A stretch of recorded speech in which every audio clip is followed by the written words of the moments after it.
রাত তখন একটা ছুঁই ছুঁই। রূপকথা লিভিং রুমের সোফায় বসে অপেক্ষা করছে। উচ্চ এখনো বাসায় আসেনি। চিন্তায় রূপকথার ঘুম উড়ে গেছে।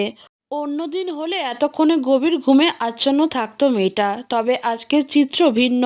রূপকথা সোফায় বসে উৎসের কথা ভাবছিল। এমন সময় মেন ডোর খোলার শব্দ হলো। রূপকথা তাড়াতাড়ি করে গিয়ে দেখে উৎস এসেছে। রূপকথাকে এত রাত পর্যন্ত জেগে থাকতে দেখে উৎস অবাক হলো। দরজা লাগিয়ে জিজ্ঞেস করলো, ঘুমাওনি তুমি?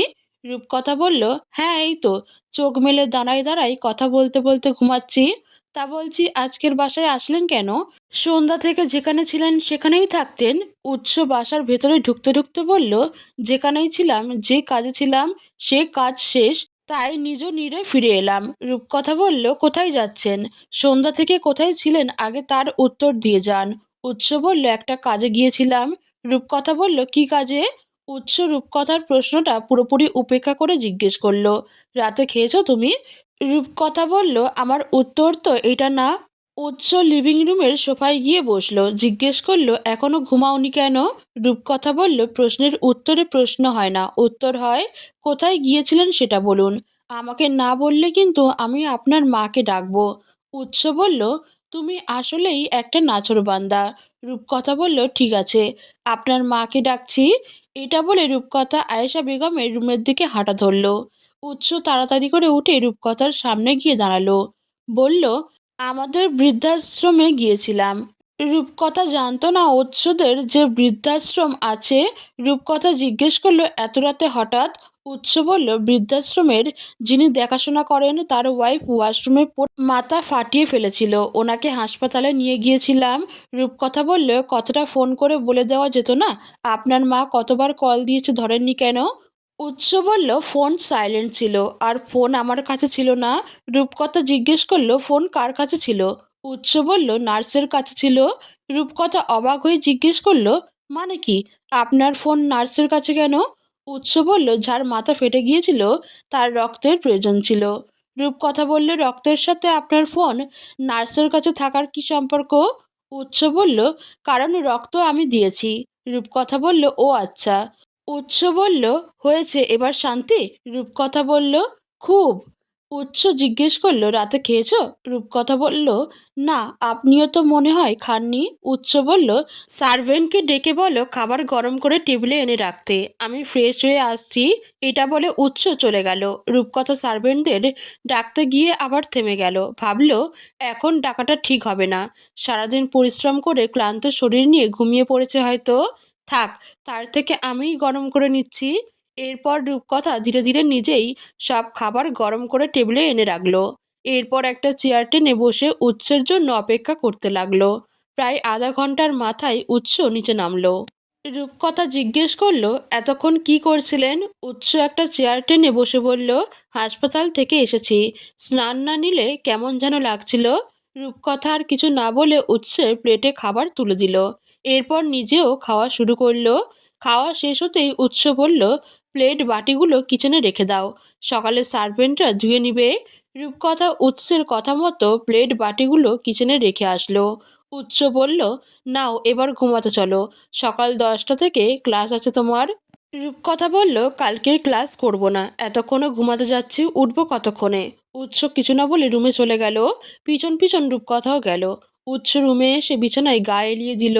রূপকথাও ফ্রেশ হয়ে এসে আলো নিভিয়ে উৎসের পাশে শুয়ে পড়ল। দুইজনেই কিছুক্ষণের মাঝে ঘুমিয়ে পড়ল। সকাল 9টায় উৎস জগিং শেষ করে বাসায় ফিরে দেখে রূপকথা এখনো ঘুমোচ্ছে। উৎস প্রতিদিনের মতো রূপকথার জামা কাপড় ঠিক করে ডাকলো তাকে। তাকে উঠতে বলে উৎস ওয়াশরুমে চলে গেল ফ্রেশ হতে। উৎস ফ্রেশ হয়ে অফিসের জন্য রেডি হয়ে দেখে রূপকথা এখনো ওঠেনি। উৎস একটু ঝুঁকে জোরে জোরে ডাকতে লাগলো, রূপকথা ওঠো। এভাবে কয়েকবার ডাকার পর রূপকথা উঠে বসলো। উৎসের দিকে ঘুম ঘুম চোখে তাকিয়ে জিজ্ঞেস করলো, কি হয়েছে? আপনি পেঁচা হয়ে ষাঁড়ের মতো এমন চিল্লাচ্ছেন কেন? উৎস বলল, 10টা থেকে ক্লাস আছে, উঠো, ফ্রেশ হয়ে রেডি হয়ে নাও। রূপকথা হাই তুলতে তুলতে বলল, কালকে রাতেই না বললাম আজকের ক্লাসে যাব না। উৎস বলল, 1 থেকে 3 গুনবো, এর মধ্যে যদি ফ্রেশ হয়ে না যাও তাহলে দেখো কি করি।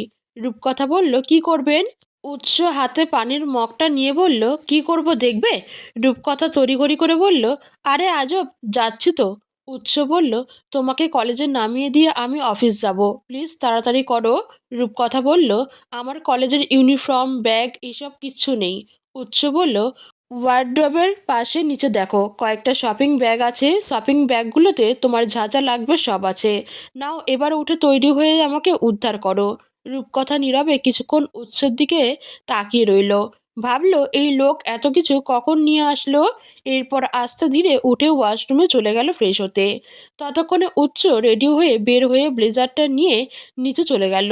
ডাইনিং টেবিলে উৎসকে দেখে আয়েশা বেগম জিজ্ঞেস করলো, কাল রাতে এতক্ষণ পর্যন্ত কোথায় ছিলে? উৎস একটা চেয়ার টেনে বসে বলল, শান্তিনিবাসের মান্নান চাচার ওয়াইফ পা পিছলে ওয়াশরুমে পড়ে মাথা ফাটিয়ে ফেলেছিল, ওনাকে হাসপাতালে নিয়ে গিয়েছিলাম। ফারুক সাহেব জিজ্ঞেস করলো, তোমার মা এতবার কল দিচ্ছিল, কল ধরছিলে না কেন? উৎস বলল, ফোন সাইলেন্ট ছিল তাই। রক্তদানের কথাটা চেপে গেল উৎস। আয়েশা বেগম জিজ্ঞেস করলো, রূপকথা কোথায়, ডাকনি ওকে? উৎস বলল, রেডি হয়ে আসছে। আয়েশা বেগম জিজ্ঞেস করলো, ও কোথায় যাবে? উৎস বলল, ওর সকাল 10টা থেকে ক্লাস আছে। আয়েশা বেগম বলল, সে কি, কালকেই না ভর্তি হলো, আজকে থেকেই ক্লাস জয়েন করবে?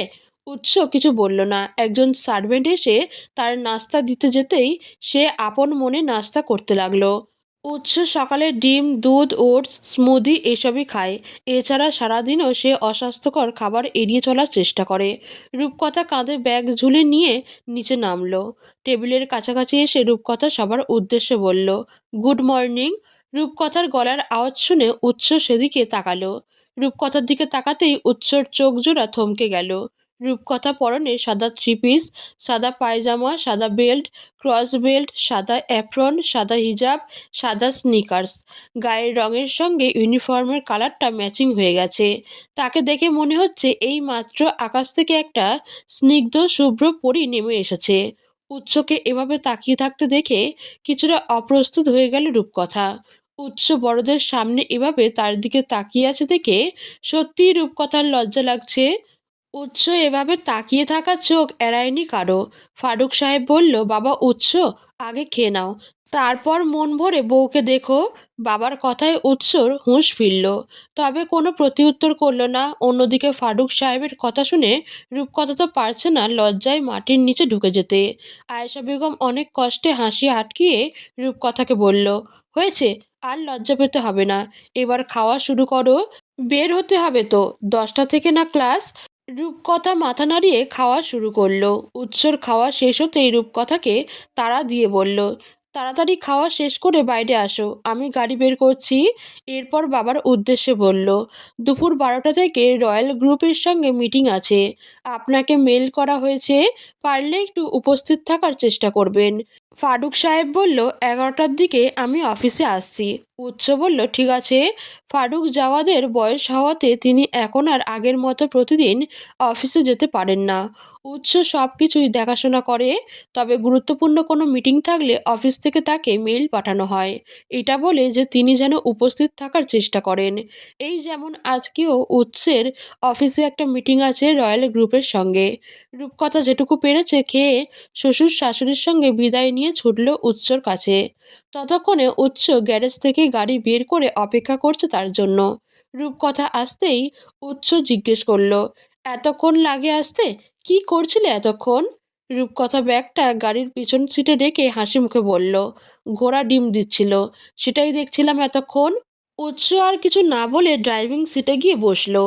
তার আশেপাশের সিটেই রূপকথা বসেছে। উৎস বলল, সিট বেল্টটা লাগিয়ে নাও। রূপকথা উৎসের কথা মতো সিট বেল্ট লাগিয়ে নিল। উৎস গাড়ি স্টার্ট দিল। গাড়ি স্টার্ট দেওয়ার কয়েক মিনিট পর রূপকথা এসিটা বন্ধ করে পাশের গ্লাসটা নামিয়ে দিল।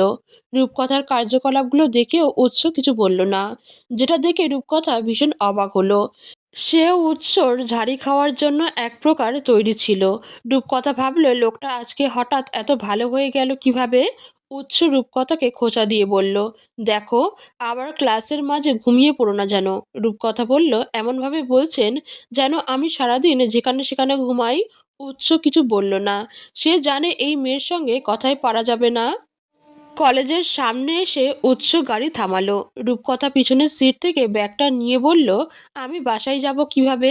উৎস বলল, ড্রাইভারকে দিয়ে গাড়ি পাঠিয়ে দেব, তুমি আগ বাড়িয়ে একা কিছু করতে যেও না। রূপকথা বলল, ঠিক আছে। রূপকথা গাড়ি থেকে নেমে যাচ্ছিল, এমন সময় উৎস বলল, দাঁড়াও। এরপর ওয়ালেট থেকে একটা 1,000 টাকার নোট বের করে রূপকথার দিকে বাড়িয়ে দিল। বলল, টাকাটা রাখো, খিদে লাগলে ক্লাসের ফাঁকে বেরিয়ে ক্যান্টিন থেকে কিছু খেয়ে নিও। রূপকথা নিতে চাইল না, বলল, টাকা লাগবে না।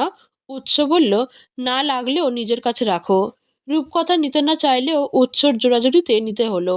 রূপকথা আর কথা না বাড়িয়ে গাড়ি থেকে বের হয়ে সোজা গেটের ভিতরে ঢুকে গেল। রূপকথা চোখের আড়াল হতে উৎসও চলে গেল অফিসের উদ্দেশ্যে। রূপকথা একটা ছেলেকে জিজ্ঞেস করলো, ভাইয়া, ফার্স্ট ইয়ারের ক্লাসটা কোন দিকে? ছেলেটা জিজ্ঞেস করলো, কোন গ্রুপ? রূপকথা বলল, আর্টস। ছেলেটা জিজ্ঞেস করলো, নতুন ভর্তি হয়েছ? রূপকথা বলল, নতুন ভর্তি না হলে আপনাকে জিজ্ঞেস করতেছি ফার্স্ট ইয়ারের রুমটা কোনটা? রূপকথার এমন কথার ধরন দেখে অবাক হলো ছেলেটা। বলল, এসো আমার সঙ্গে। নতুন ক্যাম্পাস, কিছুই চেনে না রূপকথা, তাই ছেলেটার পিছন পিছন গেল। একটু হাঁটার পর ছেলেটা রূপকথাকে নিয়ে একটা ক্লাসরুমে ঢুকলো। এরপর একটা মেয়েকে ডেকে বলল, ওয়াহি, এদিকে আয়, শোন। ওয়াহি এসে বলল, জি ভাইয়া, বলো। তুর্য বলল, মেয়েটাকে তোর পাশে বসা, এখানকার কিচ্ছু চেনে না। ওয়াহি একবার রূপকথার দিকে তাকিয়ে তুর্যকে জিজ্ঞেস করলো, ও কে ভাইয়া? তুর্য কোনো উত্তর দিল না, যেভাবে এসেছিল সেভাবেই চলে গেল। তুর্য যেতে ওয়াহি রূপকথাকে বলল, হাই, আমি ওয়াহি। কি নাম তোমার? রূপকথা হেসে বলল, রূপকথা। ওয়াহি বলল, সুইট নেম। এসো আমার পাশে বসবে, চলো। এরপর ওয়াহি রূপকথাকে নিয়ে নিজের সিটে চলে গেল। পাশাপাশি বসে আছে দুজন। ওয়াহি জিজ্ঞেস করলো, আমার ভাইয়া তোমাকে কিভাবে চিনে বুঝলাম না। রূপকথা বলল, আমি যার সঙ্গে ক্লাসরুমে এসেছি উনি তোমার ভাই ছিল? ওয়াহি বলল, হ্যাঁ, ওর নাম তুর্য, এখানেই অনার্স চতুর্থ বর্ষে পড়ে।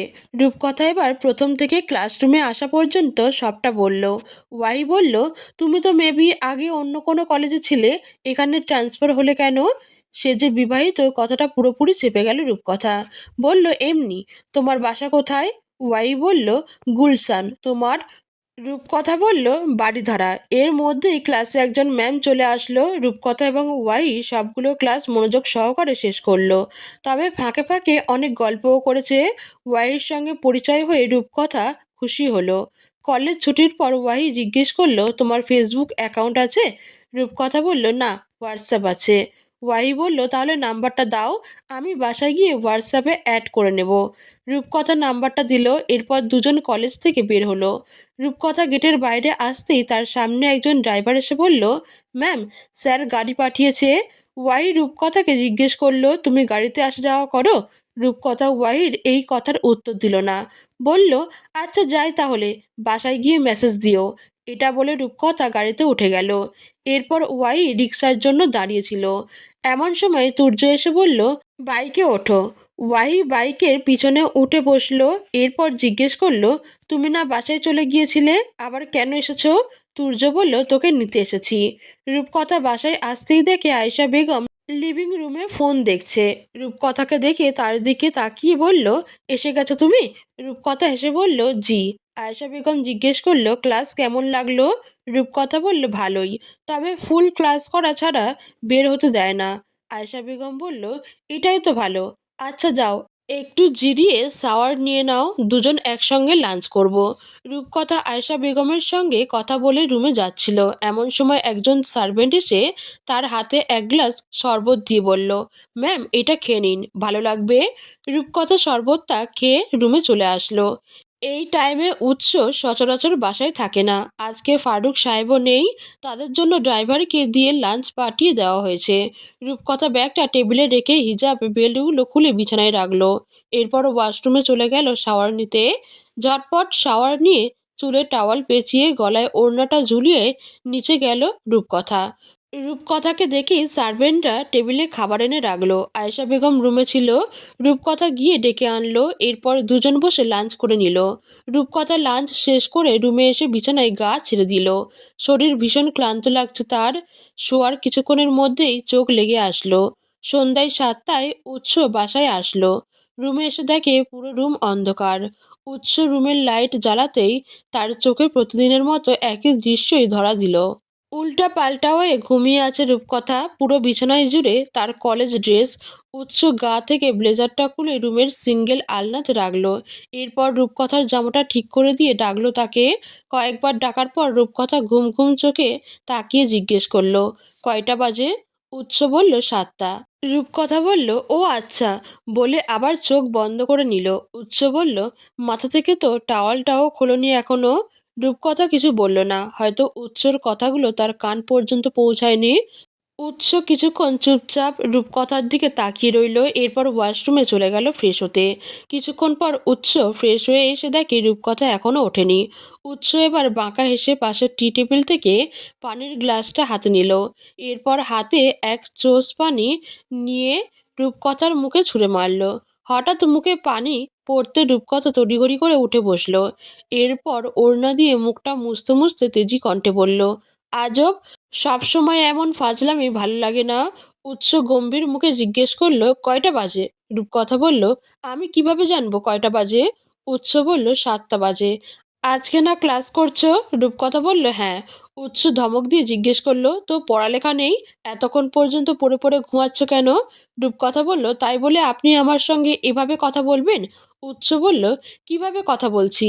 কাল থেকে বিকেল 5টার মধ্যে ঘুম থেকে উঠে যাবে। আজকে তোমার প্রাইভেট টিচার আসার কথা থাকলেও কিছু সমস্যার জন্য আসতে পারেনি। কাল থেকে শিওর আসবে। রূপকথা কিছু বলল না। উৎস বলল, ফ্রেশ হয়ে নাস্তা করে পড়তে বসো, আমাকে আরেকবার যেন বলতে না হয়। কথাটা বলে উৎস নিচে চলে গেল। রূপকথা কিছুক্ষণ চুপচাপ ওভাবেই বসে রইল। এরপর মোবাইলটা হাতে নিয়ে দেখে হোয়াটসঅ্যাপে অপরিচিত একটা নাম্বার থেকে মেসেজ এসেছে। রূপকথা বুঝে গেল এটা যে ওয়াহি। মেসেজের একটা রিপ্লাই দিয়ে রূপকথা ওয়াশরুমে চলে গেল ফ্রেশ হতে। ফ্রেশ হয়ে এসে রূপকথা মাথা থেকে টাওয়ালটা খুলে বিছানায় রাখলো। এরপর নিচে চলে গেল। নিচে গিয়ে দেখে সবাই অলরেডি নাস্তা করা স্টার্ট করে দিয়েছে। রূপকথা গিয়ে উৎসর পাশে চেয়ারে বসলো।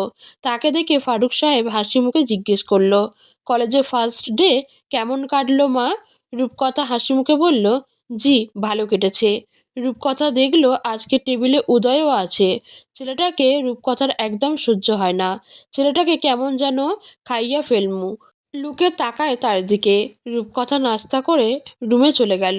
রূপকথা যাওয়ার পর উৎস উদয়কে জিজ্ঞেস করলো, এভাবে আর কতদিন? উৎস কোনো উত্তর দিল না। উৎস বলল, কি জিজ্ঞেস করছি? এবারও উদয় কিছু বলছে না। সে উদয়কে পুরোপুরি ইগনোর করছে। উৎস এবার দাঁড়িয়ে পড়ল, টেবিলে জোরে থাবা দিয়ে চিৎকার করে বলল, স্পিক আউট। এভাবে বসে বসে আর কতদিন বাপের অন্ন ধ্বংস করবি? কথাটা উদয়ের গায়ে লাগলো। তাই এবার মুখ খুলল, বলল, আমি তোমার সঙ্গে কথা বলতে আগ্রহী নই। নিজের মতো নিজে থাকো না প্লিজ। কেন বেকার বেকার আমাকে বিরক্ত করছো? আর ভুলে যেও না, এটা কিন্তু আমার বাসা। উৎস বলল, ছোটবেলায় যে শাসনটা করতে পারিনি সেটা এখন থেকে করব। এই মুহূর্ত থেকে মনে গেঁথে নে, গাল তোর হলেও পায়ের জুতা কিন্তু আমার। উদয় রেগেমেগে উঠে বাসা থেকে বের হয়ে গেল। এক মুহূর্তে সব থেকে বেশি রাগ হচ্ছে রূপকথার উপর। মেয়েটা তার জীবনটা তছনছ করে দিল। উদয় মনে মনে কঠিন প্রতিজ্ঞা করল রূপকথাকে সে শান্তিতে থাকতে দিবে না। রূপকথার জীবনটাকে সে নরক বানিয়ে ছাড়বে। উদয়ের ধারণা রূপকথার সঙ্গে বিয়ে হওয়ার পর থেকে উৎস পাল্টে যাচ্ছে। দেখা যায় ইদানিং তার ব্যাপারে একটু বেশিই মাথা ঘামাচ্ছে। উৎস উঠে রুমে চলে গেল। বাকি বসে রইল ফারুক সাহেব আর আয়েশা বেগম। ফারুক সাহেব বলল, আয়েশা, এই ছেলের ভবিষ্যৎ কি? আয়েশা বেগম চোখের কোণে জলটুকু মুছে বলল, ওর ভবিষ্যৎ কি তা জানি না, তবে এইটুকু বেশ বুঝতে পারছি যে আমরা মা বাবা হিসেবে ব্যর্থ। সবাই বলতো বড়টাকে কড়া শাসনে বড় করছি বলেই ছেলেটা এমন গম্ভীর অসামাজিক টাইপ হয়েছে। এই ছোটটাকে তো একটু খোলামেলাভাবে বড় করলাম, অথচ দেখুন, ভালো হওয়ার বদলে হয়েছে একটা কুলাঙ্গার। চাইলাম কি আর হলো কি? ফারুক সাহেব কিছু বলছে না, চুপচাপ বসে আছে। তার স্ত্রী কথাগুলো কোনোটাই ভুল বলেনি, আসলে ঠিক এমনটাই হয়েছে। উৎস রুমে এসে দেখে রূপকথা শুয়ে শুয়ে মোবাইল টিপছে। উৎস গিয়ে রূপকথার হাত থেকে মোবাইলটা নিয়ে নিল, বলল, 11টার পর মোবাইল পাবে। রূপকথা বিছানা থেকে নেমে বলল, একটু পর আমি এমনিই দিয়ে দিতাম। আপনি এভাবে চিন্তাকারীর মতো হাত থেকে মোবাইলটা ছিনিয়ে না নিলেও পারতেন। উৎস বলল, পড়তে বসার আগে বিছানাটা ঠিক করো। কি হাল করেছো বিছানাটার? রূপকথা বিছানার দিকে তাকিয়ে দেখল পুরো বিছানা জুড়ে তার জিনিস, কিন্তু তার এখন বিছানা গোছাতে মন চাইছে না। উৎসকে বলল, একজন সার্ভেন্টকে ডেকে দিচ্ছি, উনি এসে ঠিক করে দিবে। উৎস বলল, নিজের কাজ নিজে করতে শেখো, সব কিছু সার্ভেন্টকে দিয়ে করতে হবে কেন? রূপকথা বলল, আমার কাজ করতে ভালো লাগে না। উৎস গম্ভীর মুখে বলল, 5 মিনিটের মধ্যে বিছানা গুছিয়ে সুন্দর মতো টেবিলে এসে পড়তে বসবে। রূপকথা আর কিছু বলল না, চুপচাপ বিছানাটা ঠিক করে সুন্দর মতো পড়তে বসলো। উৎস ল্যাপটপ আর কিছু ফাইল নিয়ে স্টাডি রুমে চলে গেল। উৎস স্টাডি রুমে বসে ফাইল দেখার মাঝে কিছুক্ষণ পর সিসিটিভিতে রূপকথাকে দেখছিল। দেখলো পড়তে বসে মেয়েটা ভণ্ডামি করছে না, মন দিয়েই পড়ছে, যা দেখে উৎস খুশি হলো। উৎস চায় মেয়েটা নিজের পায়ে দাঁড়াক, মেয়েটার সব স্বপ্ন অচিরেই পূরণ হোক। রাত 10টায় উৎস রুমে আসলো। রূপকথা হোমওয়ার্ক করা ছিল, উৎসকে দেখে বলল, কলেজ নামক কি একটা কিন্ডারগার্টেনে নিয়ে গিয়ে ভর্তি করেছেন আমাকে, প্রতিদিন নাকি হোমওয়ার্ক থাকে, একদিন হোমওয়ার্ক না দেখালে নাকি কান ধরে দাঁড় করিয়ে রাখে। উৎস বলল, জানি, তাই তো বারবার বলেছি ভালো মতো পড়ালেখা করো। রূপকথা বলল, আমার ফোনটা দিন। উৎস জিজ্ঞেস করলো, হোমওয়ার্ক শেষ হয়েছে? রূপকথা বলল, আর একটু আছে। উৎস বলল, শেষ করো। রূপকথা বলল, আরে দিয়ে দিন না, এমন করছেন কেন?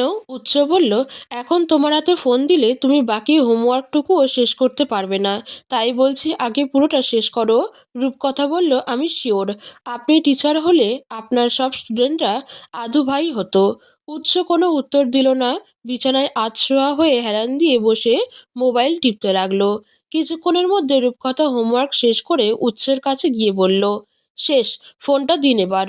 উৎস বলল, সবগুলো শেষ করেছো? রূপকথা বলল, হ্যাঁ রে বাবা রে বাবা। উৎস গম্ভীর মুখে বলল, যেভাবেই হোক তোমার হাজবেন্ড হই তো, তুমি বাবা ডাকছো কেন? রূপকথা জিভ কেটে আস্তে করে দুই গালে দুটো থাপ্পড় মেরে বলল, ইয়া আল্লাহ, আস্তাক গফিরুল্লাহ, কথায় কথায় বলে ফেলেছি, আল্লাহ মাফ করো। এরপর উৎসকে বলল, আপনিই তো বেশি কথা বলে আমার মাথা আওলা ঝাওলা করে দেন। উৎস অবিশ্বাস্য ভঙ্গিতে জিজ্ঞেস করলো, সিরিয়াসলি আমি বেশি কথা বলি? রূপকথা বলল, তা নয় তো কি।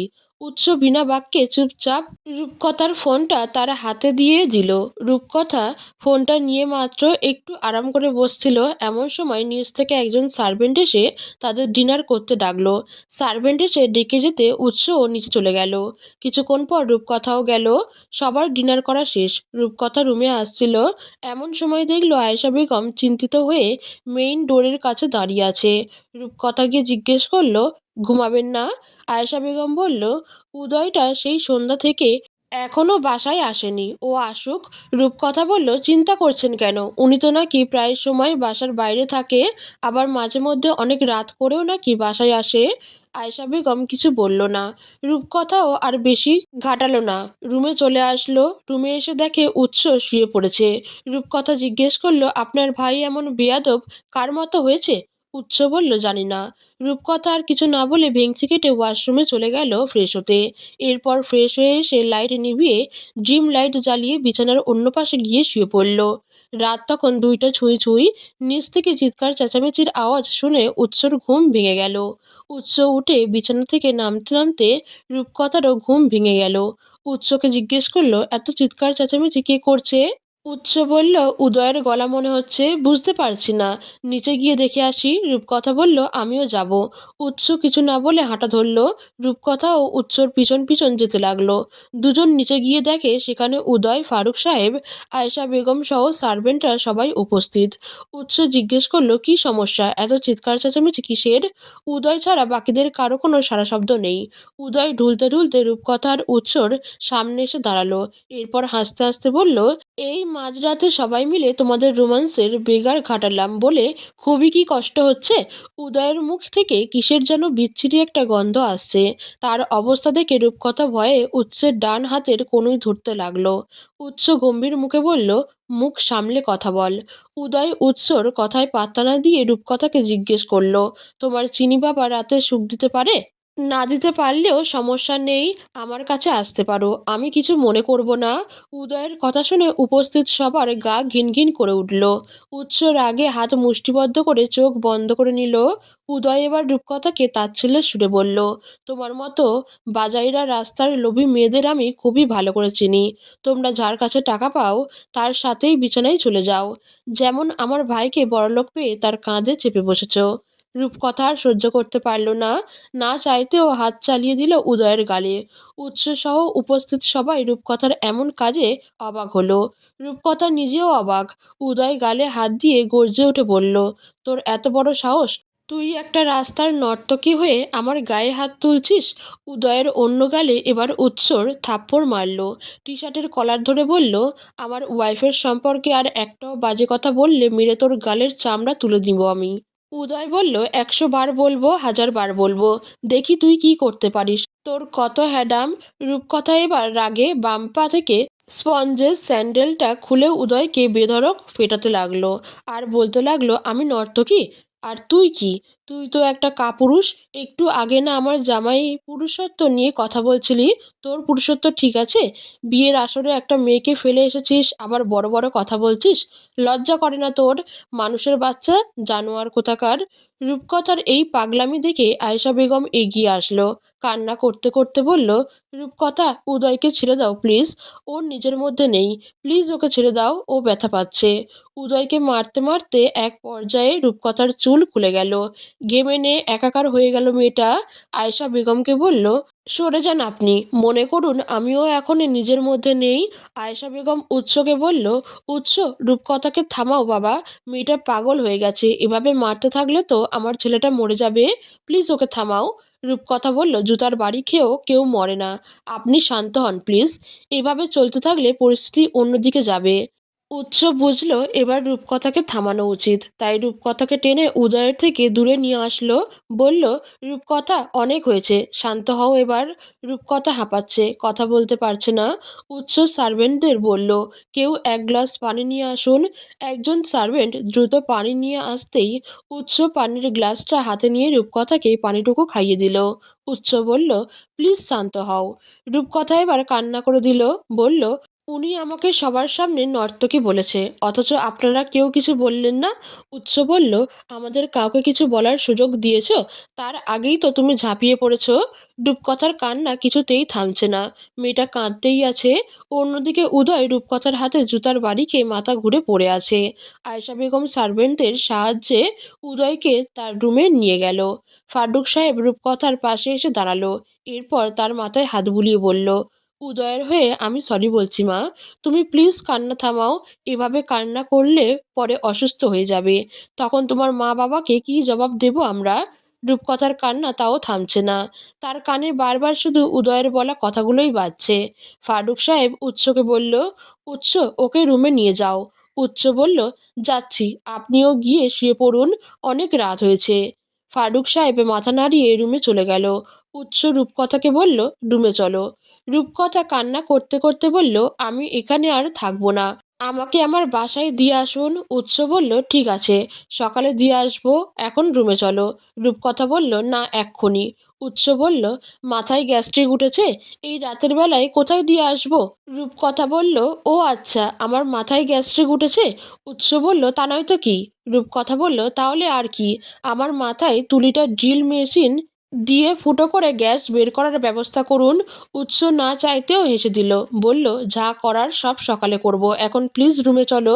রূপকথা আর কিছু না বলে উৎসের সঙ্গে রুমে চলে গেল। রুমে আসতেই রূপকথা উৎসকে জড়িয়ে ধরে আবারও কান্নায় ভেঙে পড়ল। বলল, উনি কিভাবে আমাকে নর্তকী বলতে পারল? হঠাৎ রূপকথা এভাবে জড়িয়ে ধরায় উৎস থমকে গেল। পরক্ষণেই আবার নিজেকে স্বাভাবিক করে এক হাত দিয়ে রূপকথাকে জড়িয়ে ধরে অন্য হাতে রূপকথার মাথায় হাত বুলিয়ে দিয়ে বলল, বাদ দাও, হুঁশে ছিল না, হুঁশে থাকলে এসব বলার সাহস জীবনেও পেত না। রূপকথা উৎসর বুক থেকে মাথা তুলে জিজ্ঞেস করছিল, উনি কি কিছু খেয়ে এসেছে? মুখ থেকে কেমন গন্ধ বেরোচ্ছিল। উৎস বলল, বারে গিয়েছিল তো, হয়তো উল্টোপাল্টা কিছু খেয়ে নিয়েছে, ওর কথা বাদ দাও। রূপকথা আর কিছু বলল না। এভাবে কিছুটা সময় অতিবাহিত হওয়ার পর উৎস রূপকথাকে ছেড়ে বলল, অনেক রাত হয়েছে, এসো ঘুমিয়ে পড়ো। সকালে উঠতে হবে, তোমার ক্লাস আছে, আমারও অফিস আছে। রূপকথা আর কিছু না বলে বিছানার এক সাইডে গিয়ে শুয়ে পড়ল। উৎস লাইট নিভিয়ে শুয়ে পড়ল। শোয়ার সঙ্গে সঙ্গেই রূপকথার চোখে ঘুম নেমে আসলো। উৎস লক্ষ্য করে দেখল রূপকথা ঘুমের মধ্যে কিছুক্ষণ পর পর বড় বড় নিঃশ্বাস নিয়ে কেঁপে কেঁপে উঠছে। কিছুক্ষণ পর উৎস ঘুমিয়ে পড়ল।